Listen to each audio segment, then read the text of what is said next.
గంగాపుత్రుడైన దేవవ్రతుడు ప్రతిజ్ఞ చేసి భీష్ముడిగా మారిన విషయం మనందరికీ తెలిసిందే. అయితే అతనికి ఇద్దరు తమ్ముళ్ళు ఉన్నారు కదా! ఒకళ్ళేమో చిత్రాంగదుడు, ఇంకొకరేమో విచిత్రవీర్యుడు. విచిత్రవీర్యుడు అంబాలికలను పెళ్లి చేసుకోవటం, తర్వాత మరణించటం ఇవన్నీ చాలా మందికి తెలుసు. కానీ చిత్రాంగదుడు ఏమయ్యాడు? ఎప్పుడైనా తెలుసుకోవటానికి ప్రయత్నించారా? చిత్రాంగదుడు యుద్ధంలో గొప్ప నైపుణ్యం కలవాడు. భూమండలంలో ఎంతోమంది రాజులని ఓడించి వాళ్ళ రాజ్యాలని సొంతం చేసుకున్నాడు. మరి అలాంటి గొప్ప వీరుడికి ఏమై ఉంటుంది? ఏమైంది అంటే ఆ గొప్ప వీరుడైన చిత్రాంగదుడు ఒకసారి గంధర్వుడితో యుద్ధం చేస్తాడు. ఆ యుద్ధంలో మరణిస్తాడు. అసలు ఆ గంధర్వుడు ఎవరు? చిత్రాంగదుడు ఎందుకు అతనితో యుద్ధం చేశాడు? అంత గొప్ప వీరుడు యుద్ధంలో ఎలా మరణించాడు?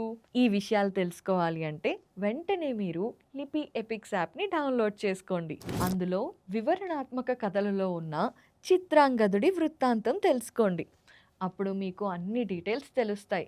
మరి ఆ గంధర్వుడి పేరు ఏంటి అనే విషయం మాత్రం కమెంట్స్లో చెప్పండి. లిపి మహాభారతం గేమ్ ఆడండి, మీలోని వీరుణ్ణి గెలిపించండి, జీవితాన్ని గెలవండి.